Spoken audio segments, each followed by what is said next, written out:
Buenas tardes, grupo de la UAM Iztapalapa, que toman la materia Filosofía Política con Mario Villegas. Voy a clausurar el curso haciendo alusión a un libro de George Orwell, cuyo título es La granja de los animales. Para hacerles la presentación de este libro, me voy a remitir a un texto, a un artículo de Miguel Arteche, que está en internet, y el artículo de Miguel Arteche se llama Rebelión en la granja, viaje de ida y vuelta. ¿Sí? Nos dice Miguel Arteche que este libro es una fábula, o sea, es una apología en el sentido de exaltación de la política, pero en el sentido de criticarla, ¿no? ¿En qué sentido la critica? Pues en el sentido de que suele ocurrir, por ejemplo, en el caso de Stalin, que se abusa del poder político y suele incurrirse en la dictadura, que es el caso de Stalin y de Hitler y de, pues incluso de Mao y de algunos otros, ¿no? Pero bueno, en este caso específicamente, George Orwell hace una crítica a la dictadura que encabezó Stalin en la URSS, ¿no? Es un libro que pareciera pura ficción y sin embargo su atractivo reside, nos dice Miguel Arteche, su atractivo reside en que lo inventado en el libro, aquello que nos descubre el libro, aparece siempre ceñido, sin embargo, a lo cotidiano. Es decir, es la característica de las fábulas. Las fábulas tienen ese interés, nos dan lecciones por medio de animales de situaciones humanas, ¿no? Acuérdense de Esopo, hay una fábula del zorro que no quería uvas, pero no las quería porque no las alcanzaba. Antes de saber que no las alcanzaba, sí las quería, ¿no? Entonces, bueno, ahí está. El clásico de las fábulas es Esopo. Y nos dice Miguel Arteche, como en otras fábulas, en esta los animales hablan. Eso es lo interesante de las fábulas, ¿no? No solo hablan, asumen además las funciones que en una granja cumplen los humanos, ¿no? Yo aquí pondría humanos en lugar de decir hombres, porque también, de hecho, en la granja de los animales, pues hay gallinas, hay cerdas y obviamente hay cerdos y otros animales. O sea, aquí el autor de este artículo, Miguel Arteche, no respetó la equidad de género. Bueno, la obra trata de Jones, es un ser humano, o sea, es un granjero, dueño de los animales en la granja, que va a dormir la borrachera de cerveza una noche. En su paso hacia su cama va maltratando a los animales y finalmente llega a la cama y apaga la luz.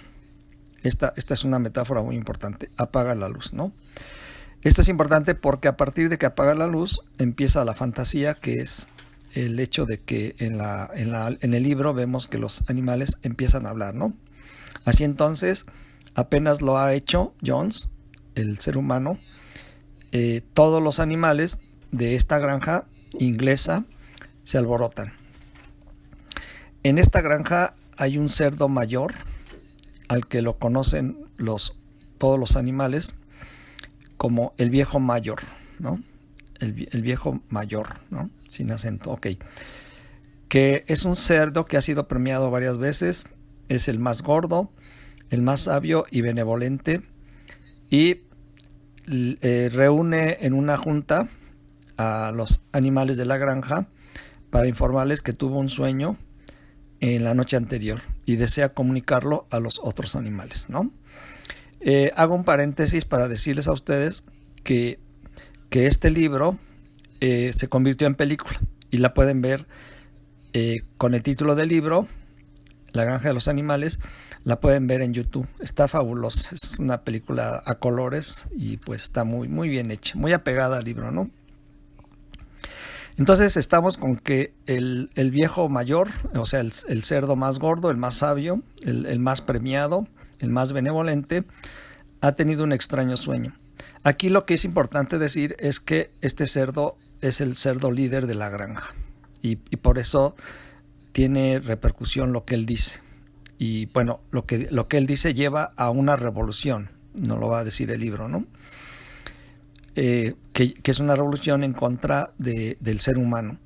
Aquí el ser humano representa el poder absoluto, o sea, representa la monarquía, ¿no? Y todos los cerdos son los siervos del feudo, ¿no? En un régimen de monarquía absoluta. Aquí entonces, cuando yo estoy diciendo monarquía absoluta, cuando yo estoy diciendo poder absoluto del ser humano, poder político absoluto, y así otros comentarios que voy a ir haciendo, hay que entender que estamos, por lo tanto, criticando precisamente el poder absoluto, ¿no? Lo mejor hasta ahora, y muchos nos inclinamos a ellos, es que el poder no recaiga en una persona, sino que recaiga en muchas, por ejemplo, en el caso de un régimen republicano, ¿no? Bueno, entonces, el cerdo mayor, que pues así se llama, el viejo mayor, les platica su sueño a los otros animales, a todos los animales de la granja, y entonces ahí empieza el movimiento revolucionario, ¿no? Nos dice el autor de este artículo, el sueño de un cerdo, es el gozne de plata sobre el cual gira en 180 grados la narración. O sea, pasan de ser animales colonizados, y entonces aquí también yo veo en mi comentario una alusión a Frantz Fanon. Pasan de ser animales colonizados a ser animales que luchan por su independencia y por lo tanto por su libertad, ¿no? Aquí hay que tener cuidado de que la búsqueda por la libertad incluya también la descolonización económica, porque el problema de México en el año 2021, y es lo que le da actualidad a Frantz Fanon, es que México está neocolonizado. ¿Qué significa esto? Que está colonizado en su economía. Entonces tenemos independencia política, pero no independencia económica, y nos lo demuestra la deuda extranjera y toda la presencia de productos extranjeros que consumimos, ¿no? Ok. Por cierto que también hay otra colonización que experimentamos en nuestro país, que políticamente es independiente, no está colonizado políticamente, pero también lo está, además de económicamente, lo está culturalmente, ¿no? Y aquí el mensaje es importante porque precisamente la educación, en el caso de ustedes la educación universitaria, aunque sea a manera individual, primero a manera individual, tratando de inspirar a la colectividad, en la medida en la que ustedes ejerzan su profesión con ética, van a inspirar o a contribuir a la liberación cultural de los seres humanos a los que presten su servicio, ¿no? Entonces, yo veo actualidad en Frantz Fanon, en su libro Los Condenados de la Tierra, y también en su libro Piel Negra, Máscaras Blancas, pero más específicamente en Los Condenados de la Tierra, que por cierto tiene un prefacio de Jean-Paul Sartre. Bueno, entonces este sueño es la puerta por donde entran los deseos de libertad, los deseos de independencia. Esta puerta es encontrada súbitamente en ese muro donde no hubo jamás una puerta. Ese muro es la ignorancia, la enajenación. Entonces aquí la palabra muro, pues obviamente es una metáfora, ¿no? Este sueño es el puente que permite entrar a un cuarto prohibido para los colonizados, para los proletarios, para los sometidos, ¿no? Ese cuarto prohibido pues es precisamente la libertad, la independencia. Este sueño es el ropero. Aquí lo que entonces estamos entendiendo es que este autor de este artículo, que vuelvo a repetir su nombre, Miguel Arteche, está usando una gran cantidad de metáforas. Y entonces lo importante es que ustedes, cuando lean el libro o cuando lean este artículo, entiendan o transformen o conviertan estas metáforas en imágenes más claras, ¿no?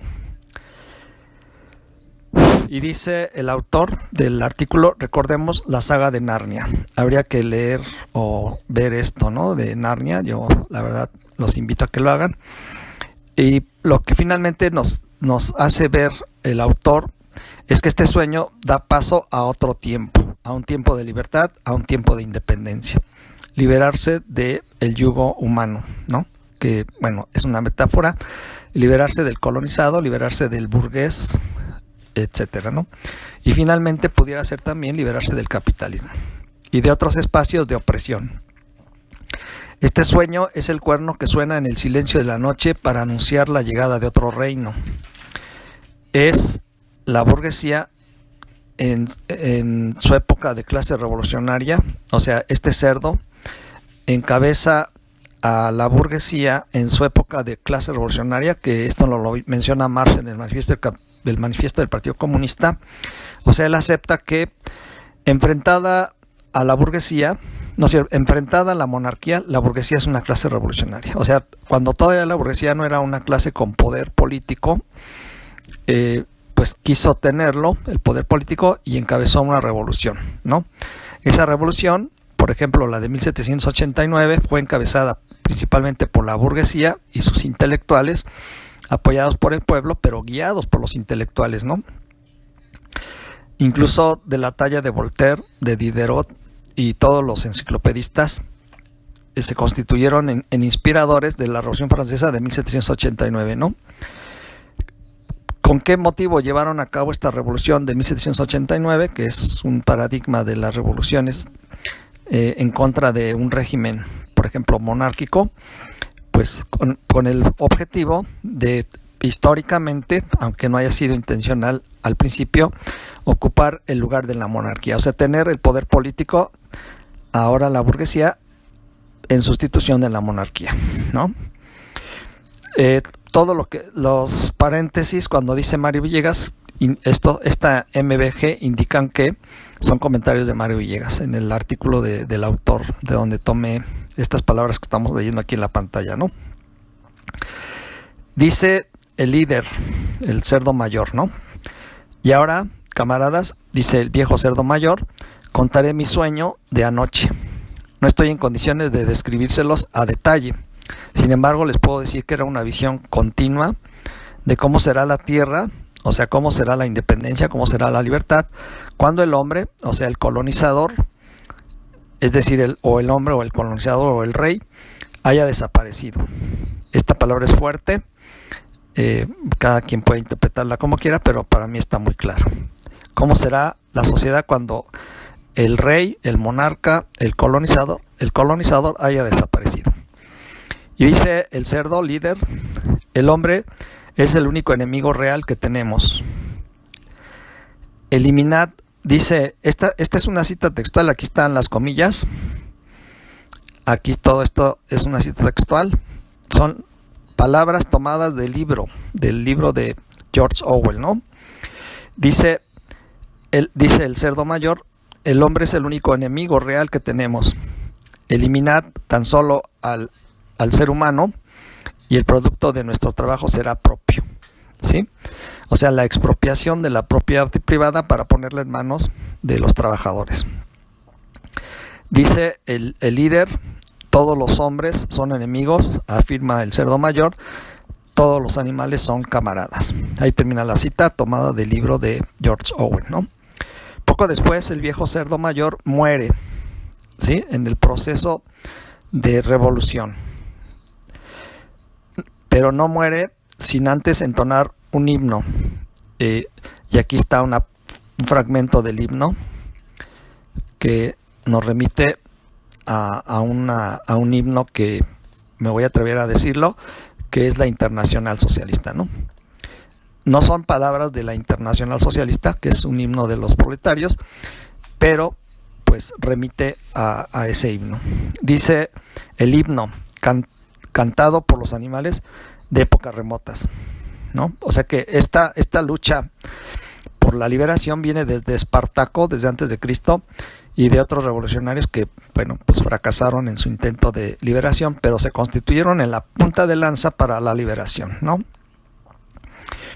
Dice el autor del artículo, acá está el autor, dijimos que es Miguel Arteche, dice que la revolución va a ser para que las bestias, o sea, los animales de la granja, la revolución va a ser para que las bestias, los animales de la granja, es decir, las clases sociales que sí trabajan, trabajan enajenadas por un salario, rompan sus cadenas, ¿no? Y dice el autor del artículo que tenemos aquí en la pantalla, Jones, el hombre, dueño de los animales, es decir, el rey, luego es expulsado de la granja por los animales. O sea, en la obra no lo matan, a diferencia del rey Luis XIV, como resultado de la Revolución Francesa. Y los cerdos, la naciente burguesía, y bueno, las otras clases también, que suponen ser los más inteligentes, toman a su cargo el trabajo de enseñar y organizar a los demás miembros de la granja de los animales, ¿no? Y son los cerdos quienes asumen el control total de la granja, ¿sí? A diferencia de ser una colectividad, un colectivo, una comuna, una cooperativa, por ejemplo la de los refrescos Pascual, no, el error fue que los animales de la granja permitieron que los cerdos asumieran el control total de la granja. Y aquí entonces, pues yo pienso que cuando dice los cerdos asumen el control total de la granja, está aludiendo George Owen y el autor de este artículo, están aludiendo a la burguesía, ¿no? Bajo su dirección, dice el autor del artículo, bajo su dirección trabajan sin descanso los otros miembros de la granja, excepto los cerdos. Ahí es cuando ya se vuelven traidores a la revolución. ¿Quién? Pues los que no trabajan, los que encabezaron la revolución, los que encabezaron la lucha por la independencia. El error es haber permitido las otras clases que no trabajaran, ¿no? Y sí hacer trabajar a los otros miembros de la granja, excepto los cerdos no trabajan, pero sí trabajan los otros miembros de las otras clases sociales, ¿no? Obedecen como esclavos, es decir, todas las clases sometidas a la burguesía, ¿no? Es decir, los animales de la granja, perros, gallinas, ovejas, vacas, patos, caballos, gansos, una gata, un cuervo, ratas, conejos y hasta un gallo trompetero que más tarde anunciará con sonoros kikirikis la llegada del dictador. ¿Quién es el dictador? Es Napoleón Bonaparte en esta obra. Y es muy interesante que sea Napoleón Bonaparte, aunque en el libro nada más le llaman Napoleón George Orwell, ¿no?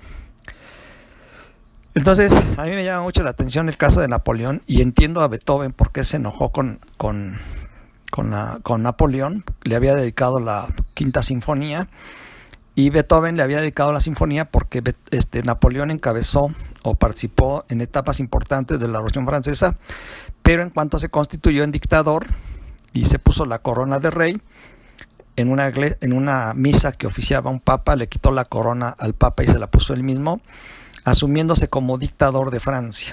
Y ahí Beethoven se enojó y le borró la dedicatoria y existe la versión del borrador donde dice Beethoven y está tachado el nombre de Napoleón, precisamente por esto, porque se constituyó en un dictador, ¿no? Y esa es una alusión también a Stalin por parte de George Orwell, ¿no?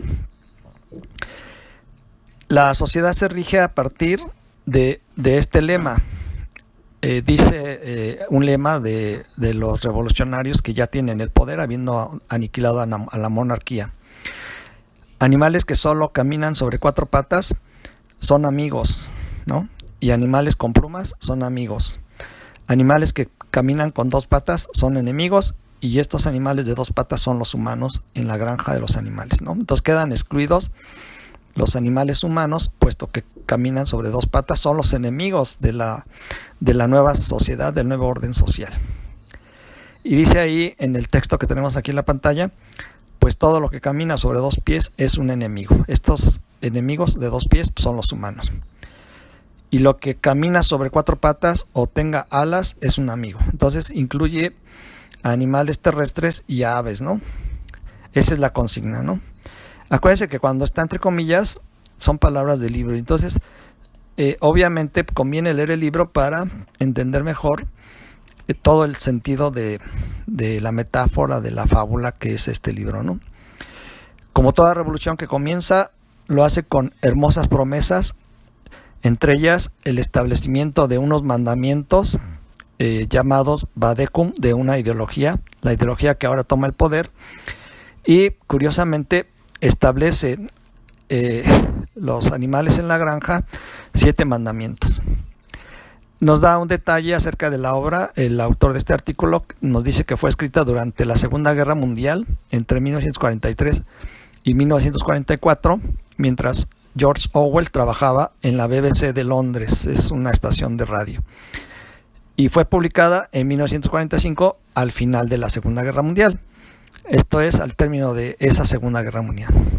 El libro La granja de los animales parece situarse sobre una línea que arranca de Tomás Moro, autor de un libro que se llama Utopía, hace alusiones a Swift y toca en nuestros días a Aldous Huxley en un libro que se llama Un Mundo Feliz.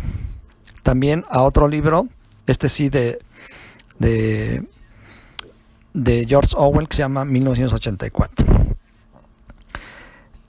Entonces, el libro que estamos comentando de George Orwell muestra la utopía, es decir, ese proyecto de imposible realización. Solo que el libro La granja de los animales nos muestra muy de cerca ciertos proyectos totalitarios que fueron posibles, así el de Stalin. Entonces, el libro es una crítica a la dictadura y pues va directo sobre Stalin, ¿no? Nos dice el artículo: como toda obra que esconde diversos planos, esta fábula, ahí está la palabra fábula, ¿no? Entonces se trata de una fábula, el libro La granja de los animales. Como toda obra que esconde diversos planos, esta fábula es por una parte un cuento cruel y despiadado y por otra un libro que pueden leer los niños, ¿sí? Aquí me llamó la atención que lo pueden leer los niños. El gran problema, o sea, lo pueden leer los niños porque suena a cuento, ¿no? Suena a fábula. Pero el gran problema es que es obvio que no lo van a entender, ¿no?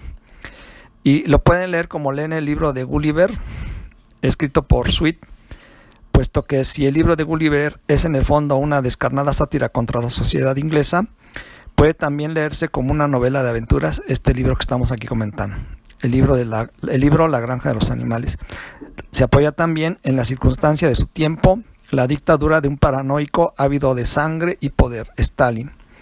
Sin embargo, cuando se llega a la última página de ella, se desprende una conclusión aún más terrible que la misma realidad. Esa conclusión, puesto que quedan 9 minutos, la voy a adelantar, y es que muchas revoluciones socialistas fracasaron por la ambición de poder, por constituirse en dictadores sus líderes, y pues así fue, ¿no? Bueno, voy a pararle faltando 5 minutos para que hablemos de otra cuestión. Al revés de lo que sucede en el libro 1984, cuyo estilo sufre de alguna laxitud y se extiende innecesariamente, a diferencia de este libro de 1984, que también es una crítica a la sociedad, en el libro La granja de los animales todo está tramado como un mecanismo de relojería que funciona con espléndida naturalidad. Esta es una manera de hacer verosímil lo que en ella ocurre, pero no lo es. ¿Por qué? Pues porque es un libro que nos presenta una utopía, ¿no? Casi no cuenta la ideología del autor. Tiene cuidado el autor del libro, La granja de los animales, de no filtrar su ideología, pero sin embargo se deja sentir, ¿no? El espacio físico del relato, si lo comparamos con el que hay en el libro 1984, está acotado, o sea, restringido por la precisión de lo que se narra. La línea recta de lo que se cuenta y sobre todo la progresión que mediante sutiles toques desnuda poco a poco esa nueva clase corrupta, la clase de los cerdos. Y esta es una parte importante a la que yo quería llegar, ¿no? Es decir, se derroca a una clase, a la monarquía, y surge otra clase que tiene el poder político y también económico, y esa clase en el libro es la clase de los cerdos. Cuando todo termina, el arco se cierra justamente en el extremo contrario. La revolución es traicionada en sus objetivos de lograr la libertad para todos, de lograr la igualdad para todos. ¿Por qué? Porque se vuelve nada más igualdad entre los burgueses, libertad para los burgueses, etcétera, ¿no? Se vuelve continúa la lucha de clases, para decirlo en pocas palabras, ¿no? Aseguraba Chesterton, dice el autor del artículo, que la revolución la vemos entonces en este libro como algo que describe un móvil para volver al punto de partida. Quiere decir que es importante destacar que las revoluciones suelen ser traicionadas y debemos buscar otra alternativa que sí existe, ahorita no la voy a mencionar, que sí existe otra alternativa para que no se corrompa la clase que tenga el poder como resultado de una revolución, ¿no? Entonces, cuando se traiciona una revolución, se termina por hacer lo que no se debía hacer. Se prohíbe lo que antes se permitía. Se torna amigo al enemigo y los mandamientos son manipulados y quedan reducidos solo a uno, ¿no? Aquí lo pueden ver cuál es. No, tampoco lo quiero. Me voy a censurar, pero ustedes lo pueden ver, ¿no? O sea, finalmente el mandamiento principal que se vigila, que se cuide, es este que estoy aquí subrayándole, ¿no? Que por censura no lo leo. Entonces, a las personas que oigan este audio, pues que lean el artículo y investiguen qué mandamiento es el que prevalece sobre los demás, ¿no? En el nuevo régimen se inventa el terror y a la vez el nuevo régimen cae bajo el dominio del terror, ¿no? En el libro La Granja de los Animales domina además la sátira, entonces vuelve un libro muy entretenido porque es un libro de sátira, de ironía y hasta de humor, ¿no? Y es importantísimo ver el papel de Napoleón, que para mí es una referencia clara a Napoleón Bonaparte, quien restauró en el poder nuevamente a la monarquía al ponerse él mismo la corona de rey. Ya lo había comentado, se la quitó al Papa y se la colocó él mismo, ¿no?